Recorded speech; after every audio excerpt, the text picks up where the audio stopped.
আসসালামু আলাইকুম বন্ধুরা, যে যেখান থেকে আমার ভিডিওটা দেখছেন সবাইকে জানাই আমার প্রাণ ঢালা ভালোবাসা অভিনন্দন। সবাই কেমন আছেন?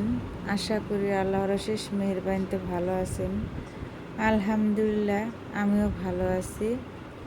বন্ধুরা, আজকে ভালোবাসা নিয়ে কিছু কথা বলবো। যে আপনাকে সত্যি ভালোবাসবে তার মাঝে এই 3টা গুণ থাকবে। 1 নাম্বার হলো সে আপনাকে সম্মান করবে, তার কারণ সম্মানই হচ্ছে ভালোবাসার প্রথম শর্ত।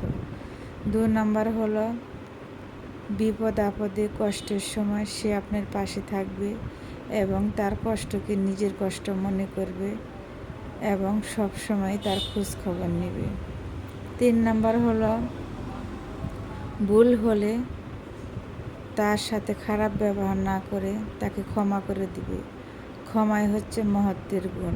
তাকে সুন্দর করে ভালো করে বুঝিয়ে বলবে যে তুমি এভাবে ঠিক হয় না বা এভাবে এই কাজটা করো। আসলেই টাকা পয়সাতে কিন্তু বন্ধুরা ভালোবাসা পাওয়া যায় না। টাকা পয়সা হলে ভালোবাসা আসলেই না। টাকা হলে সবই পাওয়া যায়, কিন্তু ভালোবাসা পাওয়া যায় না। ভালো তো সেই বাসে যার সুন্দর একটা মন আছে। সুন্দর মন দিয়ে মানুষকে ভালোবাসতে হয়। বন্ধুরা,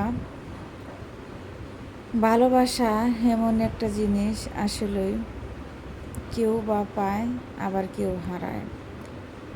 কেউ যদি কাউকে মন থেকে ভালোবাসে তাহলে আল্লাহর রহমতে ওই ভালোবাসা কখনো হারিয়ে যায় না, কোনো না কোনো একদিন সে পাবেই। সবসময় আল্লাহর প্রতি বিশ্বাস রাখবেন এবং আল্লাহর কাছে বলবেন, আল্লাহ পাক অবশ্যই আপনার চাওয়া পাওয়াগুলো পূর্ণ করবে। বন্ধুরা, আমি সবসময় মন থেকে যা বলি মন থেকেই বলি। আমার কথাগুলো আপনাদের কাছে কেমন লাগে জানি না। আসলে আমি যতটুকু আমার মন থেকে আসে, যতটুকু আমি চেষ্টা করি, আমি ততটুকু আপনাদেরকে বলি, তার সাথে বেশি বলি না। যদি ভুল ত্রুটি হয় বা ভুল হয়ে যায় তাহলে ক্ষমার দৃষ্টিতে দেখবেন। সবার জন্য শুভকামনা করি, আল্লাহর কাছে দোয়া করি আল্লাহ পাক যেন সবাইকে ভালো রাখে, সুস্থ রাখে। আজকে বন্ধুরা এই পর্যন্তই। আবার আপনাদের সামনে নিয়ে আসবো সুন্দর সুন্দর কথা, সুন্দর সুন্দর ভালোবাসার গল্প নিয়ে।